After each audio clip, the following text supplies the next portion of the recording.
Yo, what's good? It's Pika. Man, we finished up this week already. It is Sunday night, y'all, and it's actually a decent damn time that I'm doing this podcast right now. um, Ran into work at about midday today, noon. Went into work at noon and didn't have to stay very long because we got a lot of work done. And yeah, was out of there by about 2 something and headed back home. Had lunch at work, came back home and had a couple of snacks and stuff, and set about doing the laundry because I was worried. I thought I was going to have a longer day today, so I was worried about laundry this morning. I did one load this morning. When I got back, I was able to do the second load, so we're good to go with laundry. All the clothes are clean. Was gonna cook, but just didn't feel like it. I was wiped out. To be honest, I did not go to sleep till like 3:30, almost 4 o'clock this morning, you guys. Um, yeah, it was just a wild ass night. It was very late. I got a lot done though. As you all know, I did my daughter's hair last night. Finished that at about 2 o'clock, and then I was just wide awake after that till about 4, I think. And then I woke up at, I think I woke up at like 8, maybe. I don't know. Time. I don't do very well with time. I love time.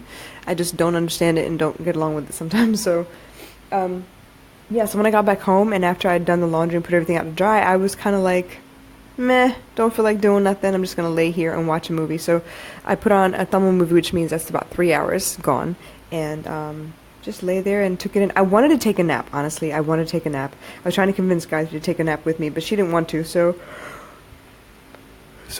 excuse me, I put a movie in instead. I want to talk to you all about balance. There is an old saying, right? All work and no play makes you a very dull person. Um, and for the most part, yeah, I'm pretty dull, and I'm okay with being dull. But the flip side of that is all work and no play, or no relaxation, no time to kind of take care of yourself, means you burn out faster. Now, I've written articles on this. I've talked about this at length. Burning the candle at both ends is something that kind of comes naturally to me. It's not the best idea, I know, but I kind of do it anyway. I get into these funks where I'm just like, oh my god, I have so much to do. I need to knock this off, and need to knock that off, and I need to get everything done, and I need to get it done now. Which means back to back to back, I try as much as I can to get stuff done. But the problem with that sometimes is when I'm burning out, not burnt out, but burning out, I tend to do less than quality work, which I don't like either. So today was one of those balance days. And actually lately I've been in a balance mode. I've taken on so many projects, which I'm actually grateful for. I'm very happy for because like I mentioned before, I was going through a phase where I was kind of missing my mom. There's really no one in the house. I don't have anything to kind of take up my time the way I want to. So I might as well like invent stuff for me to do to keep from feeling that kind of emptiness, that loneliness or whatever. So obviously you know about the Periscope, you know about the blogs, you know about the TV show that's coming up, you know about the what else? The podcast, obviously, every day. Today's, hello, episode 91. I'm really proud. And then what else? I have work as well, which means I work on the weekends, or the work schedule kind of varies according to what's going on that week and what projects we're taking on there as well. So my mind is kind of split between the two worlds, my world and their world. And sometimes it's hard to kind of focus and make sure that we got everything that we need to get done. Other times it's kind of like, okay, it's flowing, it's coming really fast, and I'm making sure that I get from one task to the next pretty seamlessly. I have gotten to a point right now where I'm able to focus a little bit better, where I'm not, off on YouTube doing dumb stuff or checking Instagram every 5 minutes. I am able to keep WhatsApp web on my desktop without looking at it constantly, or because it's on there playing on my phone, and then like I get sidetracked and end up on Instagram invariably. So I'm getting a little bit better about staying on task, but like I said, balance is the topic for tonight because I feel like I really need to balance a little bit of everything. What I've been lacking a lot of lately, though, is social interaction. I have not gone out. I have not seen my friends. I have not caught up with the boys down at the club. I haven't talked to many people. A lot of my social interactions consist of clients, potential clients, the sisterhood that is Crowns for Success, the teachers at both my job and the daycare that my daughter goes to. That's pretty much all it is as far as social interactions go. I don't really get to see the family much. I don't catch up with many people. I talk to my aunt out in Houston. I talk to her like daily. I talk to her twice daily, actually. And it's been kind of nice. We reminisce a little bit. We catch up with each other. We talk about like all kinds of crazy nonsense. Besides, she's the one who gave me my nickname. She was the original Rasati, and I am number 2 for this generation. So I'm actually really excited about that. So we actually have a lot in common, and we talk a lot. But what I'm saying is I don't actually get to let my hair down and enjoy myself very often.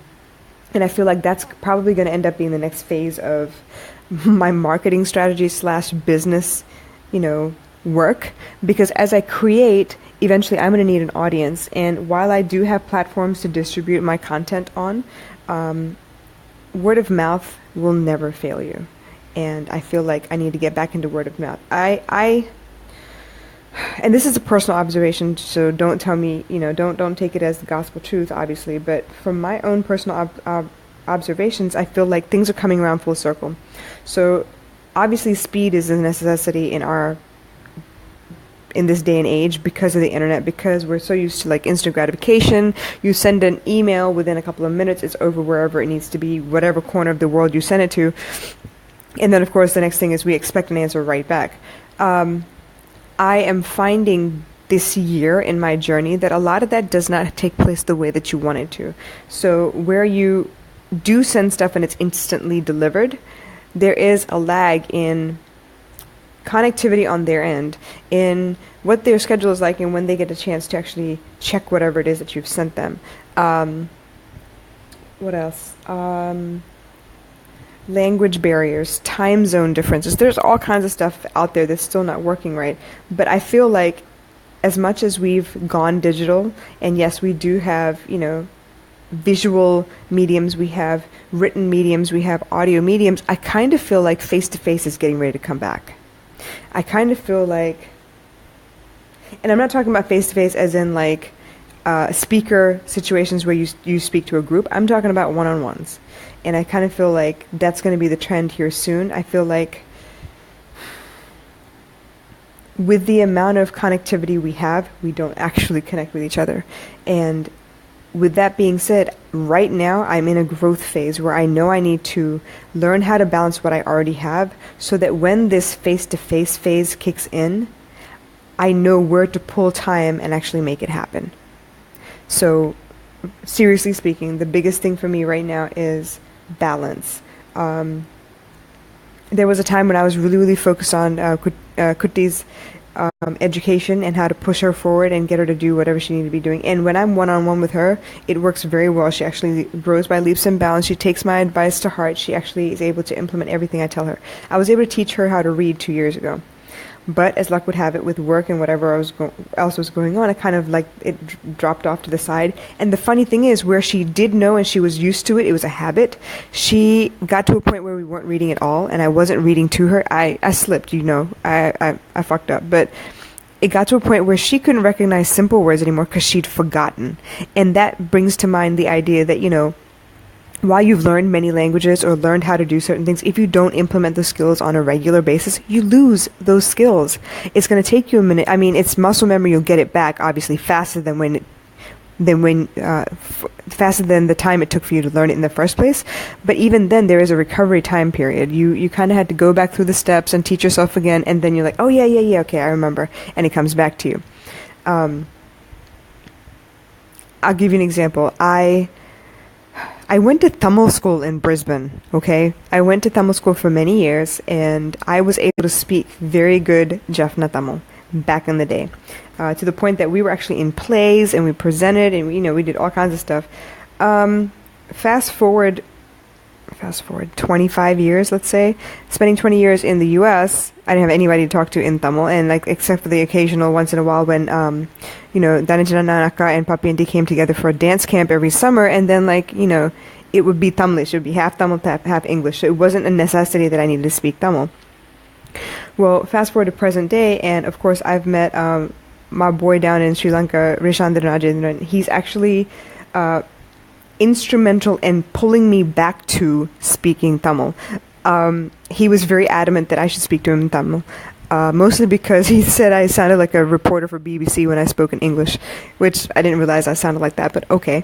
But it didn't take much, you guys. Seriously, I used to speak to him all the time, and what would happen is the more I spoke to him, the more fluent I became. It's not that I didn't know any of the words, and I'm not going to say I don't. There's a lot of words I don't know still, and I'm really actually very afraid to ask anyone what they mean, except for my mom. I do have a Tamil English dictionary, which I refuse to use because I just don't want to. Anyway, bottom line is, using that skill over and over again daily has made me so much better.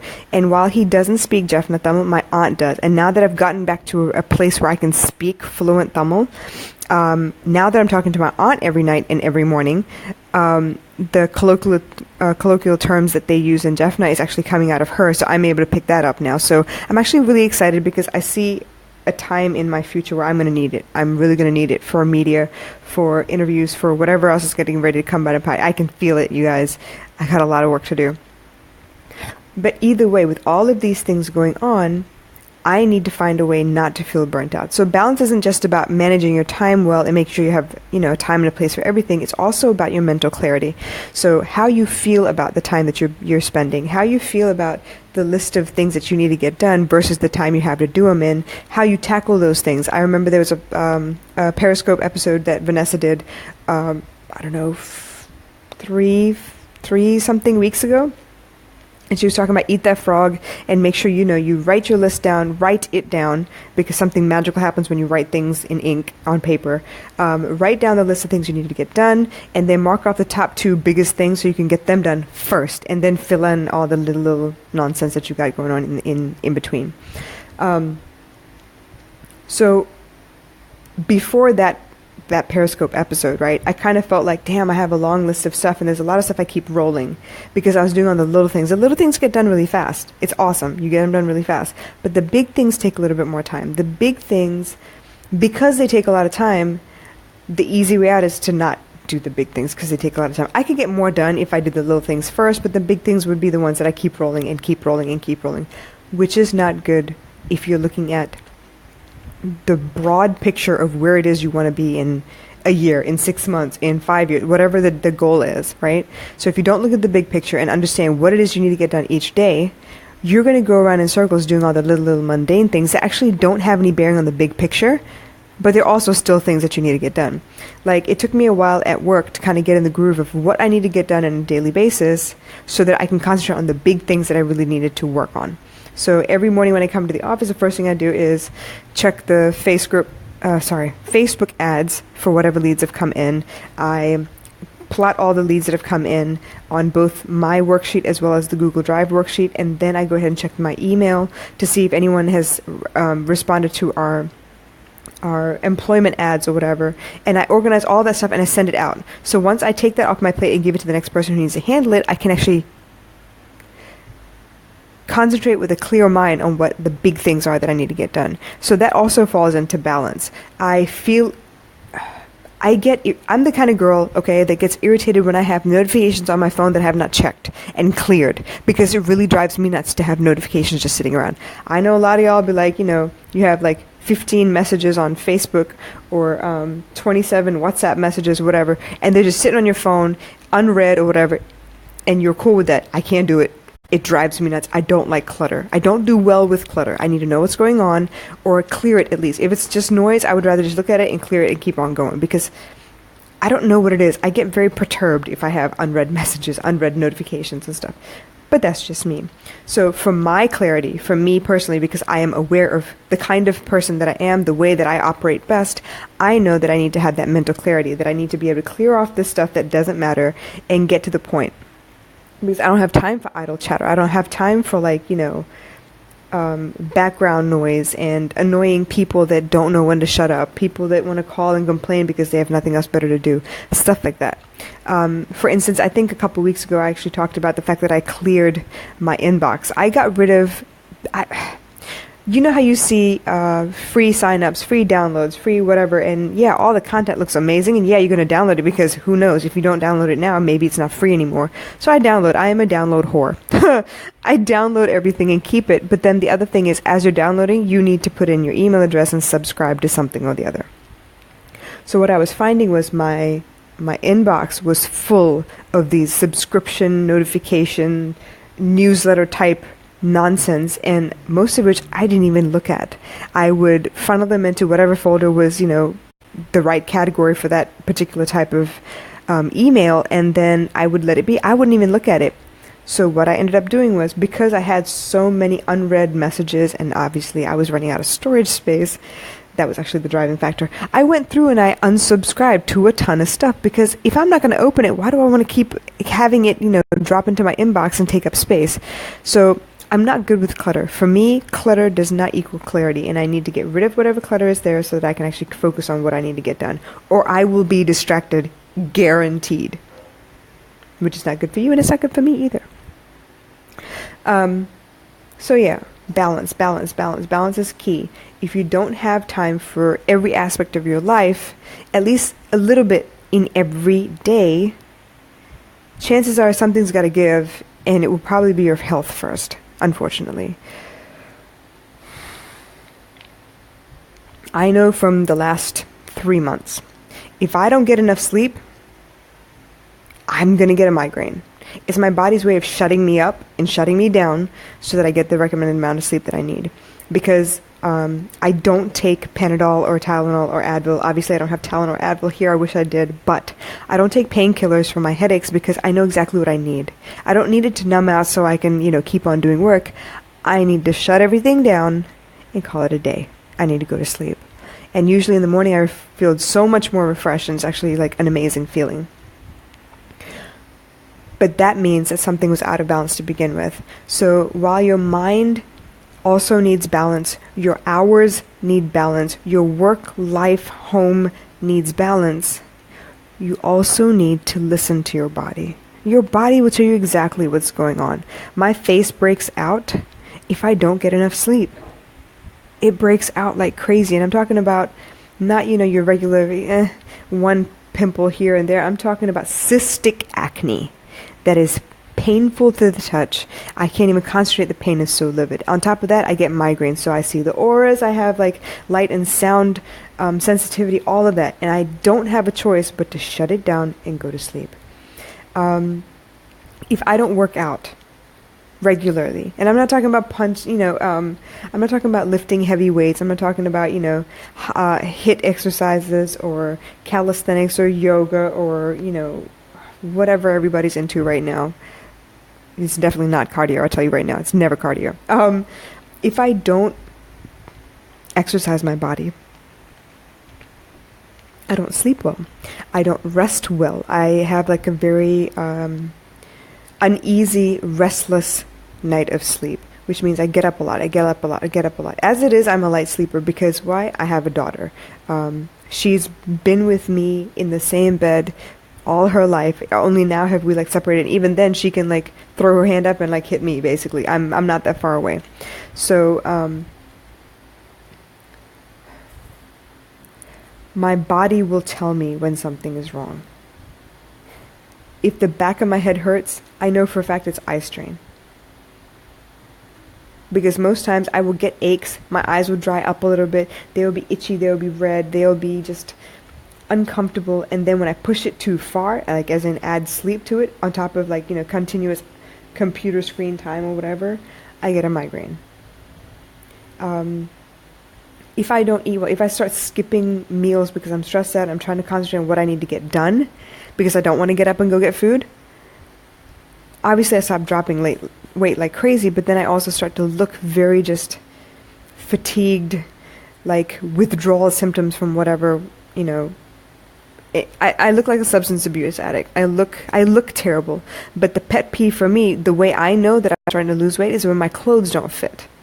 And it doesn't take much. It doesn't take much for me to start losing weight, and that's not something I'm proud of, okay? Most people are out there damn, I wish I had her problem. No, you don't. You don't want this problem. Because next is that my kidneys start to hurt. My stomach becomes, I get acid because I'm not eating consistently, right? Because my stomach is basically feeding on the lining of my stomach because there's nothing else in there to eat. So these are not good things to have, but I know what the symptoms are. I'm very self-aware of these things. I just need to manage my time better. I need to manage my lifestyle better. So I'm telling you guys, balance is key, and there's so many symptoms of an unbalanced life that you should know by now exactly what it looks like when you're starting to like fall off to one side or the other. Now, the flip side of working too much or worrying too much and not taking care of yourself is escapism. A lot of people, when they don't feel good, don't want to show up, don't want to get up out of bed, don't want to go see the rest of the world, don't want to like face anybody. They would rather sleep it off and pretend it didn't happen and start over the next day. But most times, you don't start over the next day. Most times, you give yourself the excuse, well, it was okay yesterday and I didn't die and no one yelled at me and, there was no instant punishment for not having shown up. I'm just going to do it again today. So, either way, depending on what your goals are, you need to be very self-aware of who you are and how you operate. And then you need to be very clear about what it is you want. What is your end goal? What is your end game? What is it you want to accomplish? And by when? Please don't be like, yeah, I want to be a millionaire and just keep on going doing the same shit you've been doing. Go put a date on that, please. I tell you what, last year, about this time, before my brother left, okay, I was told by my uncle, you know what, stop mucking around. Go ahead and write down a letter to your future self. And I want you to write down exactly what your life will look like a year from now. Now, believe it or not, I wrote down the fact that my brother, my mother, and I would all be in the same house happily, and I would no longer need my maid, and I would be in a position with my job where I would no longer need a maid because I'd be home when my daughter was home from school or daycare, whatever the case may be. Now, the deadline I gave myself for that goal, I'd have to go check physically, but I'm pretty sure it was about October, November of this year. Guess what? Part of that came true way ahead of schedule. The fact that I no longer need a maid, the fact that I got rid of my maid, like both of those things, and the fact that my daughter is in school at the moment, all of that happened in April. Between February and April. I got a new job, which changed my work hours, which was perfect. That's exactly what I needed. And my maid started to act up. I had to get rid of her. But before that, I had to make sure that my daughter was in a place where she would be taken care of while I was at work. And then, I could pick her up and everything would be fine. All of that happened in a span of 2 months. And it was way ahead of schedule because it wasn't due until this month or so. So what happened in the 4th month of the year, the goal was set for the 10th month of the year. And look at that. I got a whole 6 months ahead of schedule. So once you write things down, things do manifest. But you can't be too specific. You got to give the universe room to work. And most times, they will deliver, but it will not be according to your wildest dreams or imagination. But it will be delivered. So, please, please, please take a look at your schedules. Take a look at what your life looks like right now. Shake it up a little bit. Change your schedule a little bit. And then see where you can add in more of something that you're lacking at the moment. Please find some balance. You need that balance. Before you quit your job and become a full-time entrepreneur, you need to find that balance already, because guess what? Once you quit your 9 to 5, guess what becomes kinda sorta like your 9 to 5? Your business. So if you can't hack it, you can't, find a way to get the work done no matter what, right? When you have plenty of time because your 9 to 5 freed up, how are you expected to be a good entrepreneur once you quit your 9 to 5? So go ahead, set those processes up now. It's important for you. It's going to be helpful. I mean, even if you don't implement a lot of things, small changes here and there can make you more efficient. Work smart, you guys. Don't work hard. Work smart. All right. Well, rant over. I need to go get some work done real quick before I go to sleep. All right. Well, I love you guys. Take care. Please write to me if you have any questions. Obviously, tomorrow is Monday. For me, it's It's Sunday morning for you, but by tomorrow morning, you'll have a new blog post up on the Crown for Success website by me. So check it out. Let me know what you think. Please send me any feedback that you might have. I'm looking for feedback at the moment because I'm getting ready to make a couple more changes. So anything you have to say to me right now, truly, truly appreciate it. Thank you so much for listening, and I will catch up with you again tomorrow. All right? Bye.